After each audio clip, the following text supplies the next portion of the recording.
আল্লাহর ওলি বললেন, আল্লাহর বান্দি, আপনি যেই সন্তান গর্ভে নিয়েছেন একটু লক্ষ্য করে দেখুন, আমি আপনার চোখের মধ্যে দৃষ্টি ফিরিয়ে দিচ্ছি। আল্লাহর ওলির শাহাদাত আঙ্গুর যখন ইশারা করলেন, আল্লাহ সুবহানাহু ওয়া তাআলা তার মার অন্তর চক্ষু খুইলা দিলেন, আর তার সন্তানের ডান পায়ের মধ্যে জাহান্নামের আগুন জ্বলতেছে। মা দেইখা আর স্থির থাকতে পারলেন না, যখন সুবহানাল্লাহ। যখন মা এই জাহান্নামের আগুন দেখছে, সাথে সাথে বলতেছে, আল্লাহর ওলি, আমি আপনার কদমে পড়ি, মেহেরবানি করে আল্লাহর দিয়ে আল্লাহর কাছে আপনার সাহায্য চাইয়া আমার এই সন্তানের এই আযাব আপনি মুক্ত করে দেন। কন্যা সুবহানাল্লাহ। আল্লাহর ওলি তার আযাব মুক্ত করে দিলেন। আর সেই ইহুদি এখন বলতেছে, আরে এটা সাংঘাতিক ব্যাপার, মুসলমানের গরু কিভাবে তারে জীবিত করলো, আবার তার মারে জীবিত করলো, তার আযাবকে মাফ করাই দিল, তাহলে তো তারা সাধারণ কোনো ব্যক্তি না। কথা বলেন ঠিক কিনা? আল্লাহর ওলি তার মাকে জীবিত করে দেখাইলেন। ওই ইহুদি ব্যক্তিটা আর দেরি করলেন না, সাথে সাথে আল্লাহর ওলির কদমে পড়ে তওবা করে তিনি কালিমা গ্রহণ করে মুসলমান হয়ে গেলেন। যেরকম সুবহানাল্লাহ। বাজান, আমাদের এই ধর্মটা ইসলাম ধর্ম, এটা শান্তির ধর্ম। কথা বলেন ঠিক কিনা? আমরা লাঠি দেয়া বাইরাইয়া মাজার ফুইরা মাথা ভাঙ্গা কখনো ইসলাম প্রতিষ্ঠিত করা যাবে না। কথা বলেন ঠিক কিনা? মাজার ভাঙ্গা মাজারে আগুন লাগাইয়া মানুষের মাথায় বাড়ি দিয়া মানুষ পোড়াইয়া কখনো আপনি মানুষকে দিনের পথে আনতে পারবেন না। কথা বলেন ঠিক কিনা? আপনার আদর্শ, আপনার চরিত্র, আপনার আমল আখলাক, এগুলা যখন মানুষের সামনে আপনি দেখাইবেন, মানুষের সাথে ভালো ব্যবহার করবেন, আর ইসলামের সুন্দর সুন্দর কথা বাণী তাদেরকে শোনাইবেন, তাদের দিল যখন নরম হইব, এমনিতে তারা ইসলামের ছায়া তলে আসবে। কথা বলেন ঠিক কিনা? সম্মানিত মুসলিম কেরাম, মার সাথে বেয়াদবি করার কারণে ওই যুবকের পায়ের মধ্যে জাহান্নামের আগুন জ্বলতেছে। আমরা যারা এখানে উপস্থিত আছি, আমরা যারা হেদায়েতের উদ্দেশ্যে দু চার কথা আমরা সুন্দর করে মনোযোগ দিয়ে শুনতে রাজি আছি তো ইনশাআল্লাহ। আল্লাহ রাব্বুল আলামিন বলেন, ইন্নামাল মুমিনুনা আল্লাযীনা ইযা যুকিরাল্লাহু ওয়াজিলাত কুলুবুহুম ওয়া ইযা তুলিয়াত আলাইহিম আয়াতুহু যাদাতুহুম ঈমানা। আল্লাহু আকবার। আল্লাহ রাব্বুল আলামিন বলেন, যখন কোরআনের আলোচনা করা হয় আর এই আওয়াজ যখন অন্তরে ইমানদারের অন্তরে ইমানদারের কানে গিয়া পৌঁছায়, ওই ইমানদারকে দোকানপাটের মোহাব্বত, বাসা বাড়ির মোহাব্বত, বন্ধু মহলের মোহাব্বত তাদেরকে আটকায়া রাখতে পারে না। কথা বলেন ঠিক কিনা? একটা জিনিস খেয়াল করে শুনবেন, একটা উদাহরণ না দিলে বুঝবেন না। কোন জায়গার মধ্যে যদি কোনো জাতি সাপের দেখা মিলে, যদি কারো নজরে একটি সাপ পড়ে যায়, জাতি সাপ পড়ে যায়, দেখবেন ভয়ে মানুষ আতঙ্ক হয়ে যায়। কথা বলেন ঠিক কিনা?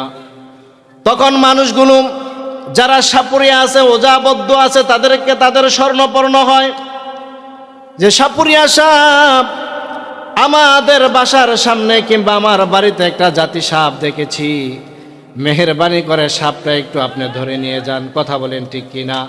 না হয় কোন সময়ে সাপ আমাদেরকে বিপদ ঘটায় বলা যায় না। কি বলেন? কথা ঠিক কিনা? সাপুরিয়া এসে যখন সাপের গর্তের মাটি নিয়ে নাকে লাগায়, তারা ঘ্রাণ নিলে বুঝতে পারে এই জায়গার মধ্যে জাতি সাপ আছে, না মাইটটা ফোরা ধরা সাপ আছে। কথা বলেন ঠিক কিনা?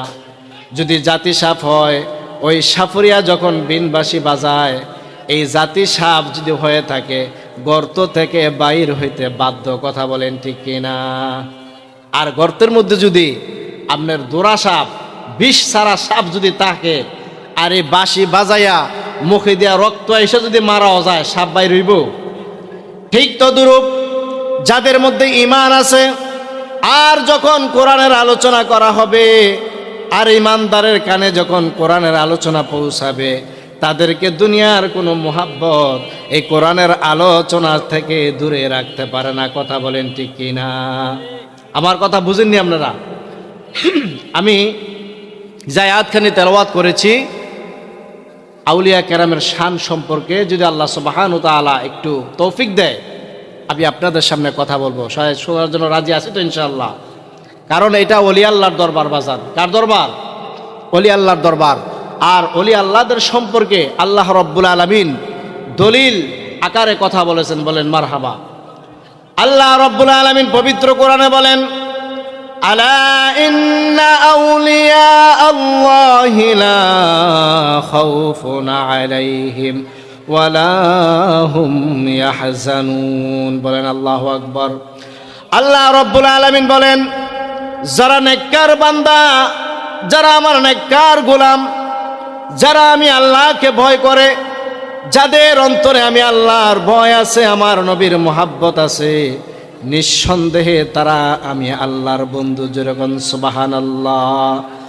আল্লাহ রব্বুল আলামিন বলেন, যাদের অন্তরে ভয় আছে একমাত্র তারা আমি আল্লাহর গোলামি করবে, আমার রসুলের আদর্শের ওপর তাদের জীবন গঠন করবে। কথা বলেন ঠিক কিনা? আল্লাহ রব্বুল আলামিন বলেন, ফালিয়াবুদু রাব্ব হাযাল বাইত, যারা বাইতুল্লাহর মালিক আল্লাহর গোলামি করবে, ফালিয়াবুদু রাব্ব হাযাল বাইত আল্লাযী আত'আমাহুম মিন জু', আমি আল্লাহ সুবহানাহু ওয়া তাআলা তাদের কোনো ক্ষুধা রাখবো না। জোরে বলেন সুবহানাল্লাহ। ওয়া আমানাহুম মিন খাউফ, এবং আমি তাদের অন্তরে কোনো ভয় রাখবো না। তারা যখন ভয়ের মধ্যে পড়বে, আমি আল্লাহ তাআলা তাদের অন্তরের মধ্যে আমি সাহস জুগিয়ে দেব। জোরে বলি সুবহানাল্লাহ। আল্লাহ রব্বুল আলামিন বলেন, যারা আমার বন্ধু হয়ে যাবে, যারা আমার বন্ধু হয়েছে, যারা গোলামি করতে করতে আমি আল্লাহর ইবাদত করতে করতে আমি আল্লাহকে যারা রাজি খুশি করিয়ে ফেলেছে, যাদের প্রতি আমি রাজি এবং খুশি হয়ে গিয়েছি, তারা আমার বন্ধু হয়ে গিয়েছে। আর আমি আল্লাহ ঘোষণা দিয়ে দিলাম, দুনিয়ার মধ্যে তাদের কোনো ভয় থাকবে না এবং পরকালেও তাদের কোনো চিন্তা থাকবে না। জোরে বলি সুবহানাল্লাহ।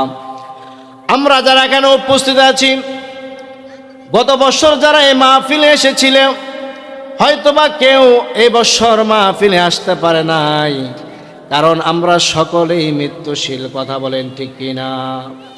রঙিন এই পৃথিবী ছাড়িতে হইবে, রঙিন এই পৃথিবী ছাড়িতে হইবে, স্বাদের দেহ মাটিতে খাইবে, শূন্য হবে তোমার জিন্দিগানি, কার লাগিয়া এত মায়া এত চোখের পানি। কথা বলেন ঠিক কিনা?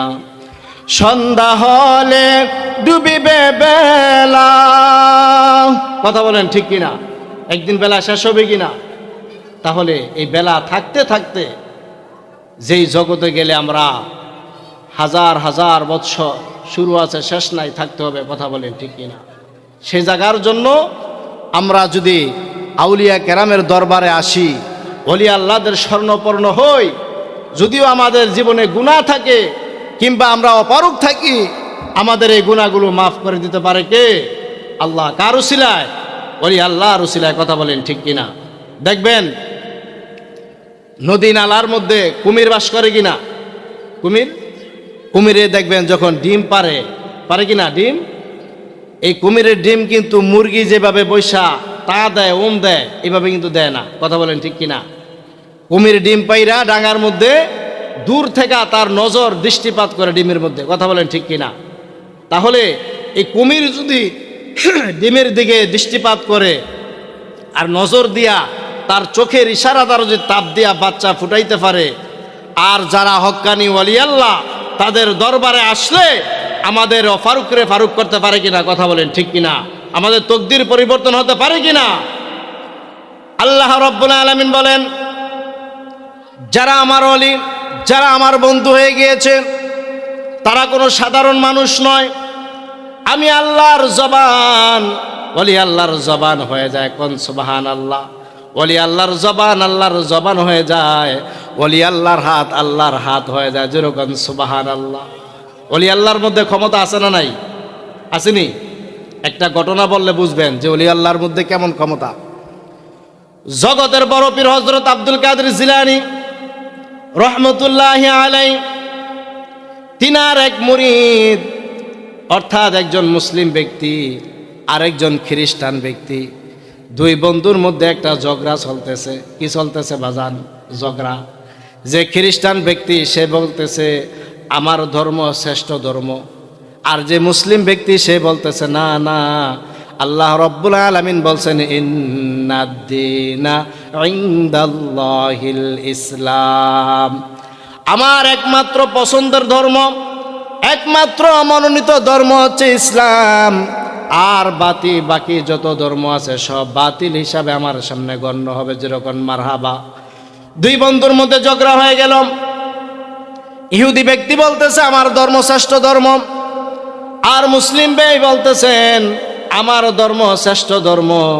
এমন সময় আল্লাহ রব্বুল আলামিন, আল্লাহ সুবহানাহু ওয়া তাআলা তার প্রিয় বন্ধুর কাছে, বড় পীর আব্দুল কাদের জিলানীর কাছে এলহাম জারি করে দিলেন যে আমার বন্ধু, ওই দাজলা নদীর পারে আপনার এক ভক্ত এক ইহুদির সাথে তার ঝগড়া হইতেছে ধর্ম নিয়া, আপনার এখানে বৈশা থাকেন না, ওই জায়গার মধ্যে আপনি চলে যান। যেরকম মারহাবা। হযরত বড় পীর বলল, আল্লাহ আমি কেমন করে অন্তত 1000 মাইল দূরত্ব আমি সেখানে এইভাবে মুহূর্তের মধ্যে যাব?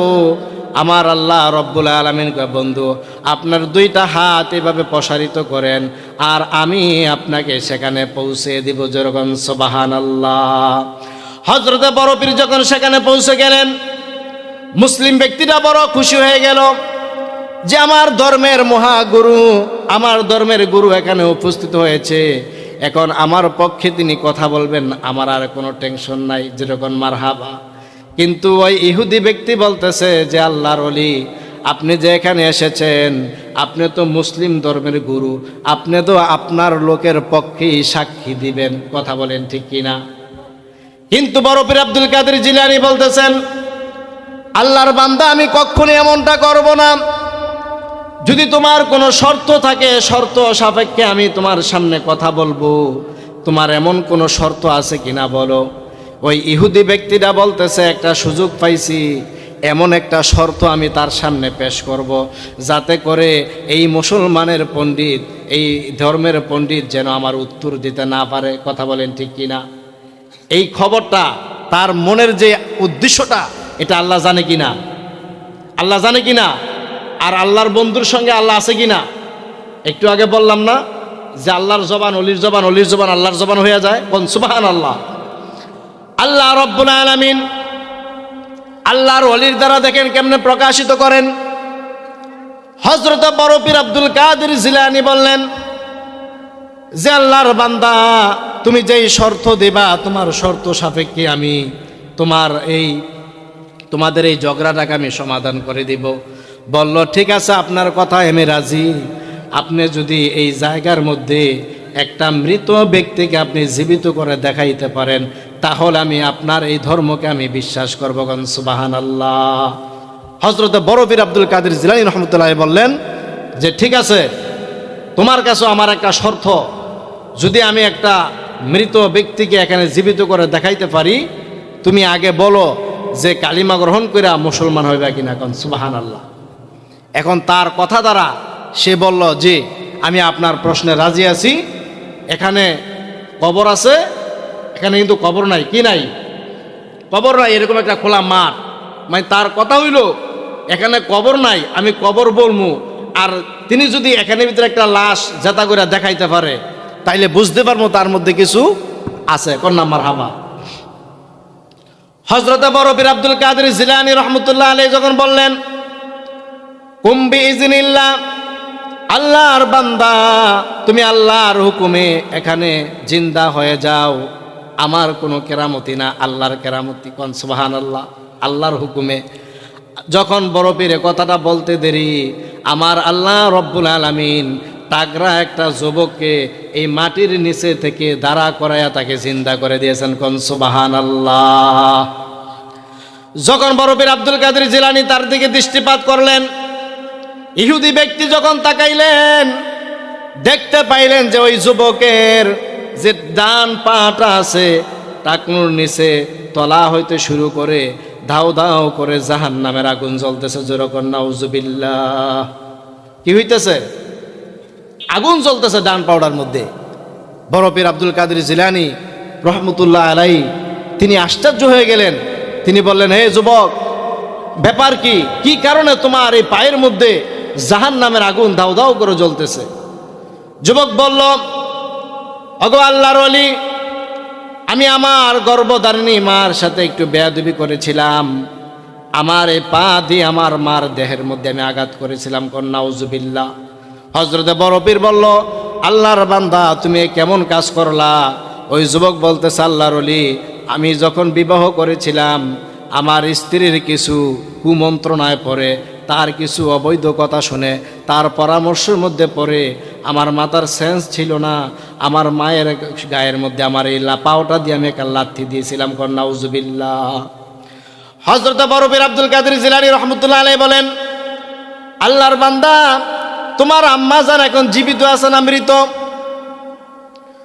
ওই যুবক বলল, আল্লাহর ওলি, আমার আম্মা জান আমার পরে আমার আগেই তিনি মৃত্যুবরণ করেছেন, অর্থাৎ আমার আম্মার কবরটা অনেক দূরে।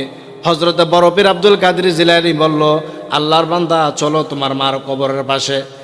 আর ওই ইহুদি ব্যক্তি ভাবতেছে, কি রে, আমি বললাম একজন জীবিত করার জন্য, আর আল্লাহর ওলিদি যুবকরে জীবিত করলো, আবার তার মারেও জীবিত করতে যায়। কন্যা মারহাবা।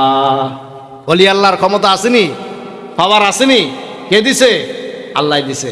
আল্লাহ দিলে আপনার আমার কোনো সমস্যা আছে?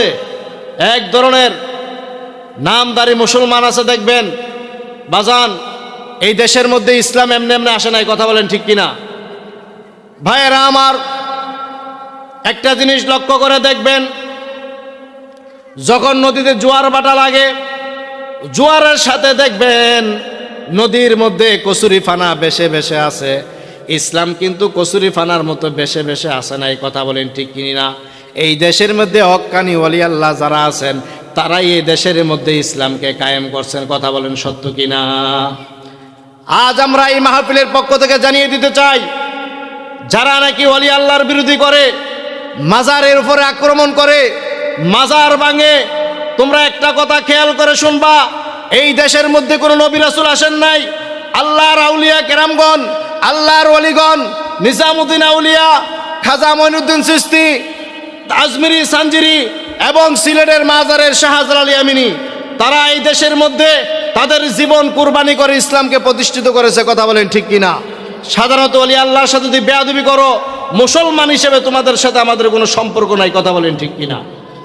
আল্লাহর ওলি বললেন, তোমার মার কবরটা আমাকে দেখিয়ে দাও। আল্লাহর ওলি যখন তার মার কবরের পাশে গেলেন, তার কবরের পাশে গিয়ে বললেন, কুম্বি ইজনিল্লাহ, আল্লাহর বান্দি, তুমি আল্লাহর হুকুমে জিন্দা হয়ে যাও। যেরকম সুবহানাল্লাহ। যখন হযরতে বড় পীরে আদেশ করলেন, জিন্দা হয়ে গেল। আল্লাহর বাদী জিন্দা হয়ে বলে, ওগো আল্লাহর ওলি, আমাকে কার সামনে দাঁড়া করাইছেন, তাকে আমার সামনেতে সরিয়ে দেন, তার দিকে আমি তাকাবো না। জোরে কোন নাউজুবিল্লাহ। কার দিকে? সন্তানের দিকে। আল্লাহর ওলি বললেন, আল্লাহর বান্দি, আপনি যেই সন্তান গর্ভে নিয়েছেন, একটু লক্ষ্য করে দেখুন, আমি আপনার চোখের মধ্যে দৃষ্টি ফিরিয়ে দিচ্ছি। আল্লাহর ওলির শাহাদাত আঙ্গুর যখন ইশারা করলেন, আল্লাহ সুবহানাহু ওয়া তাআলা তার মার অন্তরচক্ষু খুইলা দিলেন, আর তার সন্তানের ডান পায়ের মধ্যে জাহান্নামের আগুন জ্বলতেছে। মা দেখা আর স্থির থাকতে পারলেন না। যখন সুবহানাল্লাহ। যখন মা এই জাহান্নামের আগুন দেখছে, সাথে সাথে বলতেছে, আল্লাহর ওলি, আমি আপনার কদমে পড়ি, মেহেরবানি করে আল্লাহর দিয়ে আল্লাহর কাছে আপনার সাহায্য চাইয়া আমার এই সন্তানের এই আযাব আপনি মুক্ত করে দেন। কন্যা সুবহানাল্লাহ। আল্লাহর ওলি তার আযাব মুক্ত করে দিলেন। আর সেই ইহুদি এখন বলতেছে, আরে এটা সাংঘাতিক ব্যাপার, মুসলমানের গুরু কিভাবে তারে জীবিত করলো, আবার তার মারে জীবিত করলো, তার আযাবকে মাফ করাই দিল, তাহলে তো তারা সাধারণ কোনো ব্যক্তি না। কথা বলেন ঠিক কিনা? আল্লাহর ওলি তার মাকে জীবিত করে দেখাইলেন। ওই ইহুদি ব্যক্তিটা আর দেরি করলেন না, সাথে সাথে আল্লাহর ওলির কদমে পড়ে তওবা করে তিনি কালিমা গ্রহণ করে মুসলমান হয়ে গেলেন। যেরকম সুবহানাল্লাহ। বাজান, আমাদের এই ধর্মটা ইসলাম ধর্ম, এটা শান্তির ধর্ম। কথা বলেন ঠিক কিনা? আমরা লাঠি দেয়া বাইরাইয়া, মাজার ফুইরা, মাথা ভাঙ্গা কখনো ইসলাম প্রতিষ্ঠিত করা যাবে না। কথা বলেন ঠিক কিনা? মাজার ভাঙ্গা মাজারে আগুন লাগাইয়া মানুষের মাথায় বাড়ি দিয়া মানুষ পোড়াইয়া কখনো আপনি মানুষকে দিনের পথে আনতে পারবেন না। কথা বলেন ঠিক কিনা? আপনার আদর্শ, আপনার চরিত্র, আপনার আমল আখলাক এগুলা যখন মানুষের সামনে আপনি দেখাইবেন, মানুষের সাথে ভালো ব্যবহার করবেন, আর ইসলামের সুন্দর সুন্দর কথা বাণী তাদেরকে শোনাইবেন, তাদের দিল যখন নরম হইব, এমনিতে তারা ইসলামের ছায়া তলে আসবে। কথা বলেন ঠিক কিনা? সম্মানিত মুসলিম কেরাম, মার সাথে বেয়াদবি করার কারণে ওই যুবকের পায়ের মধ্যে জাহান্নামের আগুন জ্বলতেছে। আমরা যারা এখানে উপস্থিত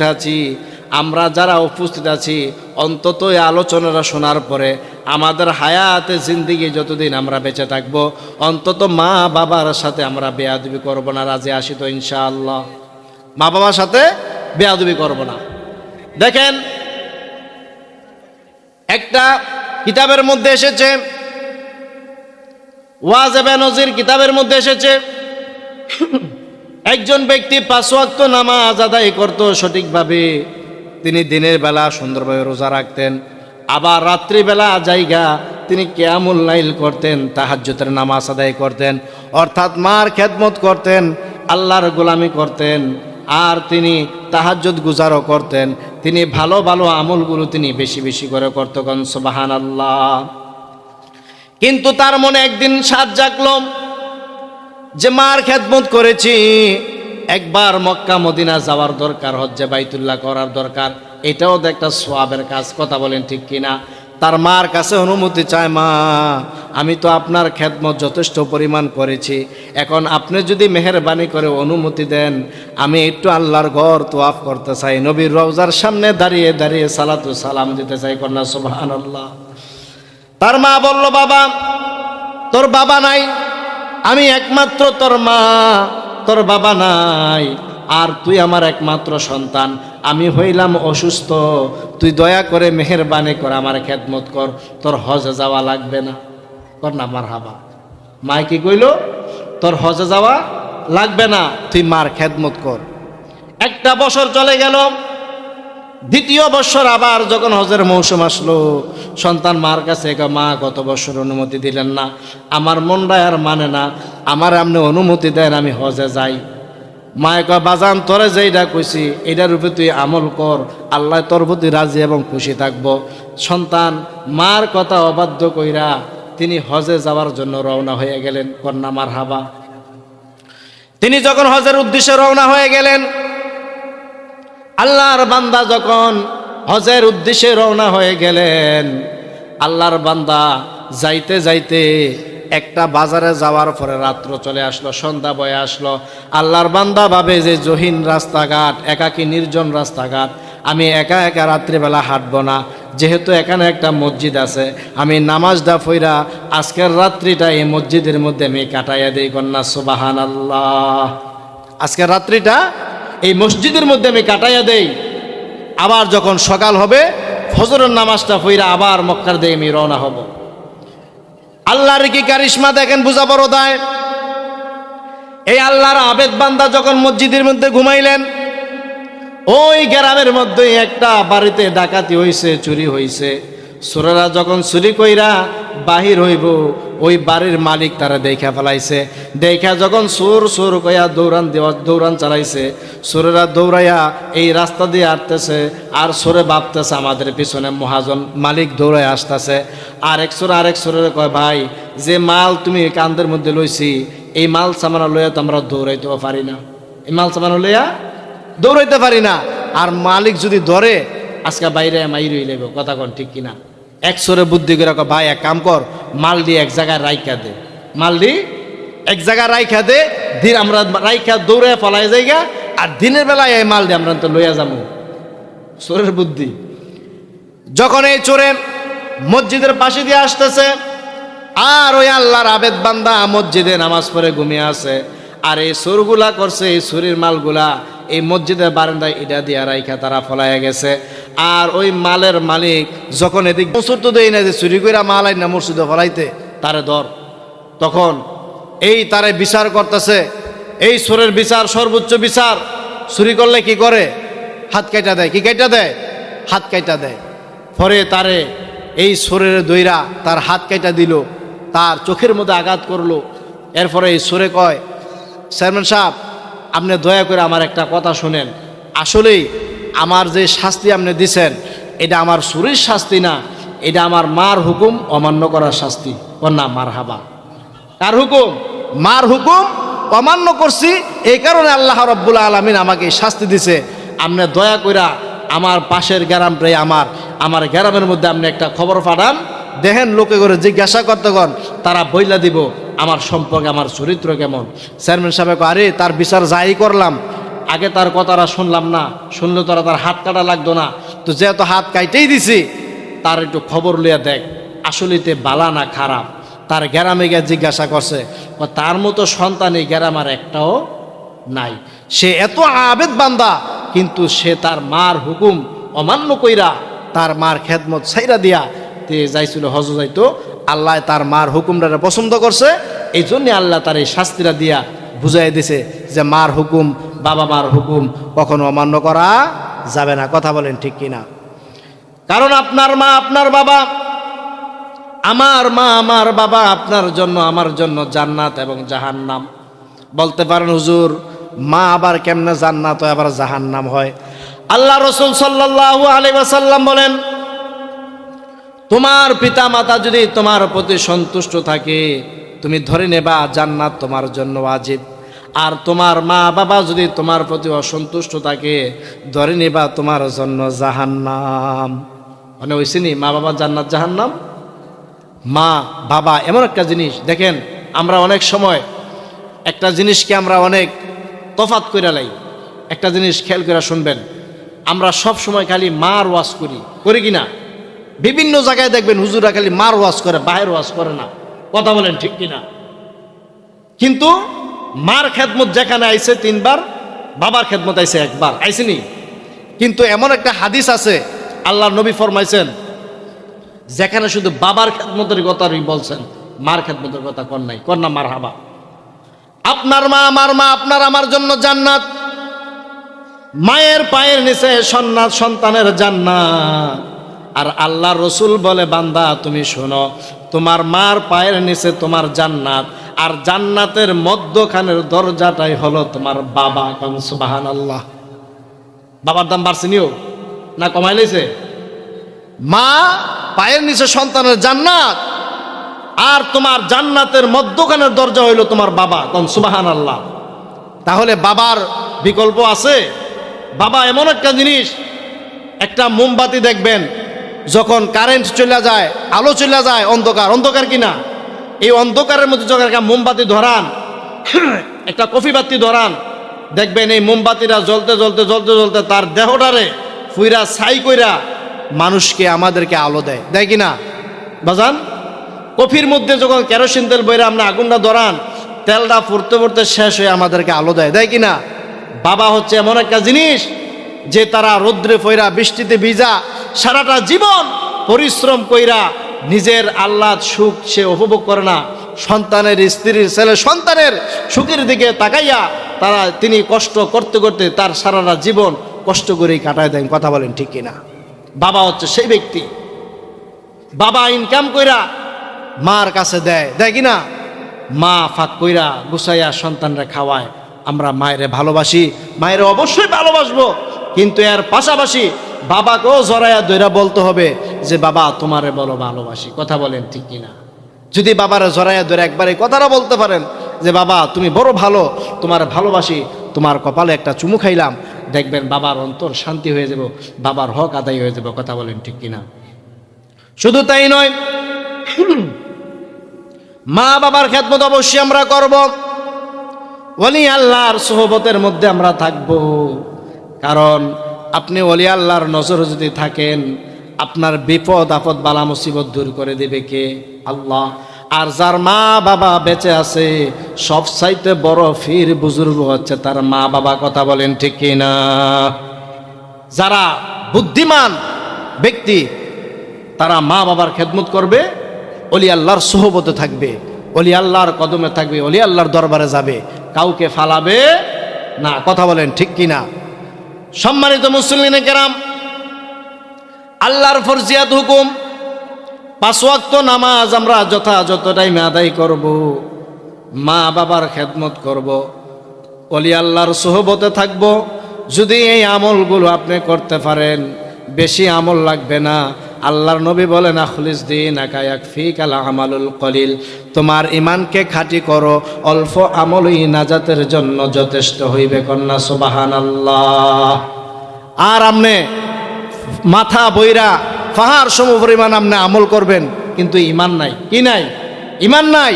মা বাবার খেদমত নাই, ওলি আল্লাহর মোহাব্বত নাই, আল্লাহর রসুলের মোহাব্বত নাই, আল্লাহর রসুলের আদর্শ নাই, আল্লাহর ভয় অন্তরে নাই।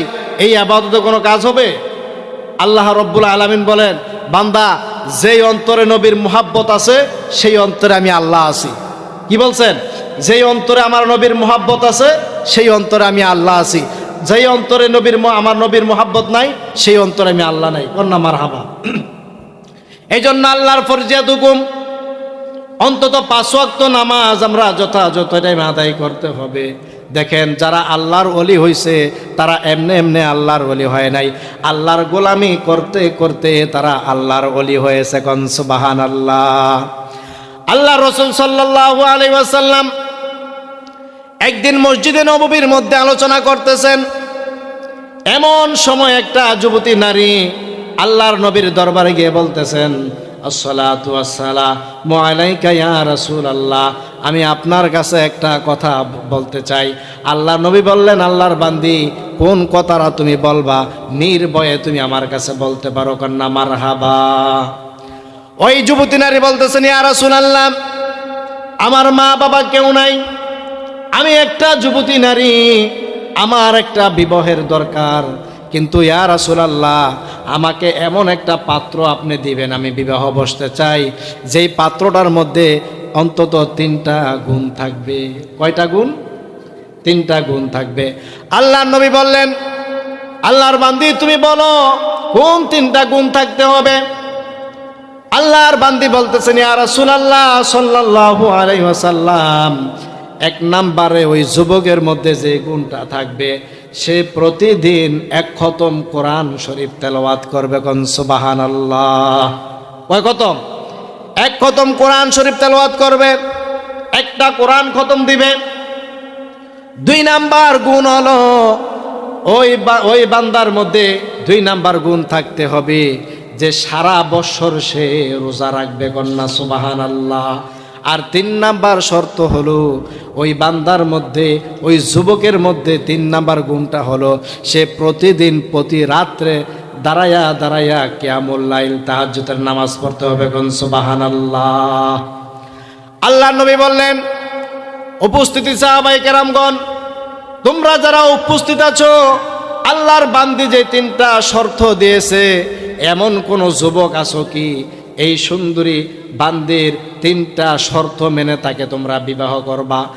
ওই মিডল মাঝখান থেকে একজন যুবক, কালো একটা যুবক দাঁড়ায় বলে, ইয়া রাসূলুল্লাহ, এই সুন্দরী নারীকে বিবাহ করতে আমি রাজি।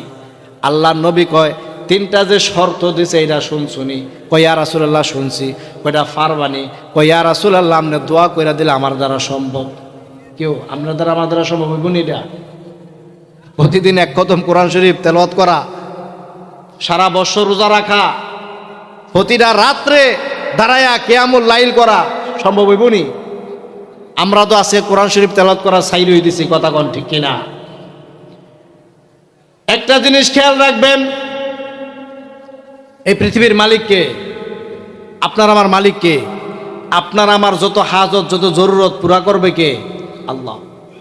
আপনি যখন সলাতুল এশারের নামাজ পড়বেন, একটা সবক নিয়ে নেন, যখন সলাতুল এশারের নামাজ পড়বেন, সমস্ত মুসল্লি যখন বাইর হয়ে যাবে, ইমাম সাহেব বাইর হয়ে যাবে, আপনি আল্লাহর ঘর মসজিদে যখন একাকার হয়ে যাবেন, আল্লাহর কুদরতি সেজদায় পড়ে চোখের পানি ফালাইয়া আল্লাহর কাছে 2টা হাত তুইলা বলবেন, আল্লাহ, এই মসজিদ থেকে সকল মুসল্লি চলে গেছে, আল্লাহ তোমার ঘর একা আর আমি একা, পৃথিবীর মধ্যে আমার কেউ নাই, আমার বেবি অসুস্থ, আমার মা অসুস্থ, আমার সন্তান অসুস্থ, আমার সন্তানের পড়ালেখা খরচ চালাইতে গিয়া টাকা পয়সা আমার কাছে নাই, আমার বেবির চিকিৎসা করতে গিয়া টাকা পয়সা আমার কাছে নাই, আমার মার চিকিৎসা করতে গিয়া টাকা পয়সা আমার নাই।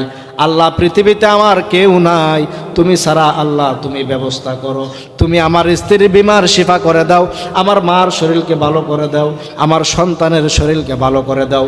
এই দৃশ্যটা আল্লাহ দেখে কি দেখে না? দেখে কি না?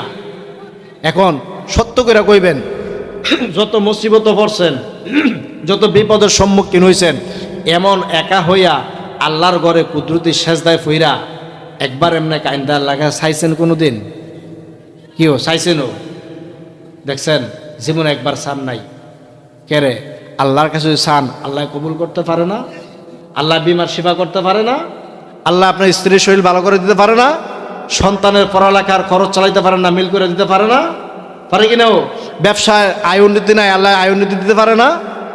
যখন একা থাকবেন, আল্লাহর কুদরতি কদমে সেজদায় পইরা চোখের পানি ফালাইয়া আপনি এইভাবে আল্লাহর কাছে চাইবেন, আল্লাহ আপনাকে দিবে। ওই বান্দি বললেন, ইয়া রাসূলুল্লাহ, 3 শর্তে, আমার এই 3 শর্তে যেই যুবক আমাকে বিবাহ করতে রাজি, আমি তার কাছে বিবাহ বসবো। ওই কালো যুবক কয়, ইয়া রাসূলুল্লাহ, এই যুবতীর 3টা শর্ত মাইনা আমি বিয়া করতে রাজি, মেহেরবানি কইরা আপনার এই পবিত্র জবান মোবারক দিয়ে আমার বিবাহটা পড়াইয়া দেন। কন্যা সুবহানাল্লাহ। আল্লাহ নবী যখন ওই সুন্দরী যুবতীর বিবাহ যখন পড়াইয়া দিলেন, ওই যুবক তার স্ত্রীকে বাসায় নিয়ে গেলেন। বাজান, একটা জিনিস যারা বিয়া করছেন বুঝা থাকলে কইবেন, যেই বছর বিয়া করে, যেই মাসে বিয়া করে, এই বছর ক্ষুধা কম লাগে না বেশি লাগে? ঘুম কম হয় না বেশি হয়? বেশি হয়। হ্যাঁ, মাশাল্লাহ, সবাই জানে এটা। যুবক যখন বিবাহ করে গেলেন, যুবক আগে যদি দৈনিক 3 বেলা খাইতেন, এখন 4 বেলা খায়। আগে যদি রাত্রে 6 ঘন্টা ঘুমাইতো, এখন 8 ঘন্টা ঘুমায়। আগে যদি মাঝে মধ্যে রোজা রাখতো, অনেক রোজা সাইর হয়ে দিছে। কন্যা মারহাবা। পরিশ্রম আসেনি বিয়া করলে? আইও মাইন্ড করেন না। আমনে আমি দুনিয়াতে আইছি, আমনে আমি দুনিয়াতে আনতেছি, আল্লাহ দিতেছে, এইটাই দুনিয়ার নিজাম। কথা কোন ঠিক কিনা? ওই যুবক যখন বিবাহ করলেন, তার স্ত্রী খেয়াল করে দেখলেন যে তিনি 3টা শর্ত দিয়েছেন, এই শর্তের মধ্যে তার স্বামীরে পাওয়া যায় না। আগে যদি ভাত খাইছে 3 বেলা, এখন খায় 4 বেলা। আগে যদি কোরআন শরীফ পড়ছে, অনেক ফরও না। আগে যদি রোজা রাখছে, অনেক রাহায়ও না। সুন্দরী যুবতী বাপ দেশে দাঁড়াও, আমার সাথে তুমি বাহাদুরি করলা, এমন লোকের কাছে বিচার দিমু যেন গেলে আর বাহাদুরি চলবে না। কথা কোন ঠিক কিনা? ওই যুবতী কয়, প্রাণের স্বামী আইয়েন, আমরা লই একটা জায়গায় যামু। কই যাইবেন? কই যাইবা? আইয়েন এক জায়গায় যামু, আমরা লই ঘুরতে যামু। ঘুরার কথা কইলে স্বামী তো 2 পায়ে খাড়া। কথা কন ঠিক কিনা? তখন আইও। এই যুবতী করছে কি হেকমত কইরা ঘুরার নাম দিয়ে লয়ে গেছে আল্লাহ নবীর দরবারও। কন্যা মারহাবা। আল্লাহ নবী কয়, কি গো মা, তুমি করে না বিবাহ ভরা দিলাম, কে রে তোমার সংসার যদি চলে না, আবার আইসো কে রে? ও ইয়া রাসূলুল্লাহ, আপনার কাছে একটা বিচার লই আইছি। কি এর বিচার আবার? আমি তো আপনার 3টা শর্ত দিছিলাম যে এই 3টা সারাদিন রোজা রাখবো, রাত্রে দিনে মিলা 1 খতম কোরআন শরীফ খতম দিব, এবং রাত্রেবেলা দাঁড়ায় কিয়ামুল লাইল সারা রাত্র তাহাজ্জুদ পড়ব। কিন্তু আমার এই স্বামীর মধ্যে এই 3টা গুণের বিয়া যতদিন হইছে, একটা গুণ আমার স্বামীর মধ্যে পাইলাম না। এই বিচার আপনার কাছে দিলাম, আপনার বিচার করে দেন। কন্যা মারহাবা। আল্লাহ নবী বলল, যুবক, তোমার স্ত্রী যা বলছে তা সত্য কিনা? কইয়া রাসূলুল্লাহ, আমার স্ত্রী যা কইছে তা সত্য, কোনো মিথ্যা কথা আমার স্ত্রী বলে নাই। কিন্তু আমারও একটা যুক্তি, একটা কথা আছে, আপনি শুনবেন নি মেহেরবানি কইরা? আল্লাহর নবী কয়, আল্লাহর বান্দা বলো। ইয়া রাসূলুল্লাহ, আপনিও তো একদিন বলছিলেন যে ব্যক্তি 3 বার সূরা ইখলাস পড়বে আর যে ব্যক্তি 1 বার সূরা ইয়াসিন পড়বে, তার আমল নামায় 10 খতম কোরআনের সওয়াব দিবে। আর যে ব্যক্তি 3 বার সূরা ইখলাস পড়বে, তার আমল নামায় 1 পারা কোরআন খতমের সবক দিবে। ইয়া রাসূলুল্লাহ, 10 আর 1 এ 11 খতম হইছে নি? হইছে। কন্যা সুবহানাল্লাহ। কি হইছে নিও? 1 বার সূরা ইয়াসিন পড়লে যদি 10 খতমের সওয়াব দেয়, আর 3 বার সূরা ইখলাস পড়লে যদি 1 খতমের সওয়াব দেয়, তাহলে 11 খতম হইছে নি? আল্লাহর নবী কয়, তোমার কথা ঠিক আছে, সত্য। তাহলে বলো, তোমার স্ত্রী বলে তুমি রোজা রাখো না। এটা কি মাস? শাওয়াল মাস। কি মাস? ইন্না রাজাবা শাহরুল্লাহ, এই মাসটা হচ্ছে আল্লাহর মাস। শাবান আর শাহরি, সামনে আসতে আছে শাবান মাস, এই মাসটা হচ্ছে নবীর মাস। ও রমাদান আর শাহর উম্মতি, আর রমজান মাসটা হচ্ছে গুনাহগার উম্মতের মাস। যখন সুবহানাল্লাহ। আল্লাহর নবী বলেন, আল্লাহ রাব্বুল আলামিন বলেন, 12টা মাসের মধ্যে 11টা মাসের আমল নামা আমি ফেরেশতার মাধ্যমে লিপিবদ্ধ করাই। আর যে একটা মাস রমজান মাস, এইটার আমল নামা বেগাইর হিসাব আমি আল্লাহ বান্দার আমল নামাই দিব। কোন সুবহানাল্লাহ। ওই যুবক বলতেছে, ইয়া রাসূলুল্লাহ, আপনি তো বলছে যে রমজান মাস 30টা রোজা ফরজ। কটা রোজা? রমজান মাসে যারা 30টা রোজা রাখবে, রমজান মাসের পরে শাওয়াল মাস, আর যে ব্যক্তি শাওয়াল মাসের 6টা রোজা রাখলো, সে যেন সারা বছর রোজা রাখলো। সুবহানাল্লাহ। তো ইয়া রাসূলুল্লাহ, আমি রমজানে 30টা রোজা রাখি আর শাওয়াল মাসের 6টা রোজা রাখছি, আমার কি সারা বছর রোজা রাখা হয় না নাকি? কন্যা সুবহানাল্লাহ। আল্লাহ নবীকে, যুবক তোমার এটাও ঠিক আছে, এখন তুমি কও, তুমি বলে সারা রাত দাঁড়ায় কিয়ামুল লাইল করার শর্ত আছিল, এটা তুমি কেমনে করো? ইয়া রাসূলুল্লাহ সাল্লাল্লাহু আলাইহি ওয়াসাল্লাম, আপনি বলেছেন যে ব্যক্তি মসজিদে গিয়া সলাতুল ইশারের নামাজ ইমামের পিছনে আদায় করবে, আর সলাতুল ইশারের নামাজ আদায় করে তাড়াতাড়ি খাবার খেয়ে ঘুমিয়ে যাবে, নিয়ত করবে যে আল্লাহ যদি জীবিত থাকি, জাগ না পাই, আমি ফজরের নামাজটা গিয়ে ইমাম সাহেবের পিছনে আদায় করবো। সুবহানাল্লাহ। ইয়া রাসূলুল্লাহ, আপনি তো বলেছেন যে ব্যক্তি এশারের নামাজ ইমামের পিছনে পড়বে আর ফজরের নামাজ গিয়া মসজিদে ইমামের পিছনে পড়বে, আর সে সারা রাত্র দাঁড়াইয়া কিয়ামুল লাইল তাহাজ্জুদ পড়লে যেই সওয়াব হইব, এই সওয়াব তার আমল নামায় আল্লাহ দান করে দেব। সুবহানাল্লাহ। হইছেনি? আয়ো স্বামীর ইয়া ঠিক আছে নি? শুনেন, পুরুষ মানুষ, তার মধ্যে হিকমত থাকতেইব, হিম্মত থাকতেইব, সাহস থাকতেইব। কথা কোন ঠিক কিনা? কারণ আল্লাহ রসুল সাল্লাল্লাহু আলাইহি ওয়াসাল্লাম শরিয়া মোতাবেক পুরুষরে নেতা বানাইছে। কারে? পুরুষরে। ঘরের নেতাকে পুরুষ কিনা? তামনের মধ্যে যদি হিকমত, হিম্মত, বুদ্ধি না থাকে, নেতার দায়িত্ব আদায় করা যাবে? কেউ যাবে? দেখেন, আল্লাহ রাব্বুল আলামিন কয়, আমি পুরুষরে নেতা বানাইছি। নারী এবং পুরুষের মধ্যে আমি পুরুষরে নেতা বানাইছি। পুরুষ যেটা বলবে, যেই পথে বলবে, যেভাবে বলবে, কোরআন সুন্নাহ মোতাবেক স্ত্রী সেই পথেই চলতে হবে। কথা বলেন ঠিক কিনা? আল্লাহ পুরুষের মধ্যে শক্তি বেশি দিছে। কি বেশি দিছে? শক্তি বেশি দিছে, মেধা শক্তি, বুদ্ধি বেশি দিছে। কোন সুবহানাল্লাহ। এবং আল্লাহর যে ফরজিয়াত হুকুম, বিধান, এই বিধানের হুকুমও পুরুষের মধ্যে বেশি দিছে। কথা বলেন ঠিক কিনা? আমরা 5 ওয়াক্ত নামাজ মসজিদে গিয়ে আদায় করতে হয় কিনা? আমরা 5 ওয়াক্ত নামাজে মসজিদে ইমামতি করতে হয় কিনা? নারী ইমামতি করতে হয়। তাহলে নারীরে কম দিছে নি দায়িত্ব? কম দিছে না? এই আমরা প্রতিদিন নামাজ পড়তে হয়, রোজা 30টা রাখতে হয়। মা মহিলাকে এমন কিছু সমস্যা আছে যেটা হলে রোজা মাফ। কথা কোন ঠিক কিনা? আসেনি? পুরুষের মাপ আছে। তাহলে আমগরে আল্লাহর ফরজিয়াত হুকুমের বালা দায়িত্ব বেশি দিছে কিনা? আল্লাহ রাব্বুল আলামিন পুরুষকে এমনি এমনি নেতা বানান নাই। পুরুষের মধ্যে 1 নম্বরে শক্তি বেশি দিয়েছে, 2 নম্বরে আল্লাহর ফরজিয়াতের হুকুমের শক্তিও আল্লাহ বেশি দিয়েছে। বলতে পারেন হুজুর, আমগো গ্রামের মধ্যে রহিমের বউ রহিমের তে লম্বায় বড়। কথা কোন ঠিক কিনা?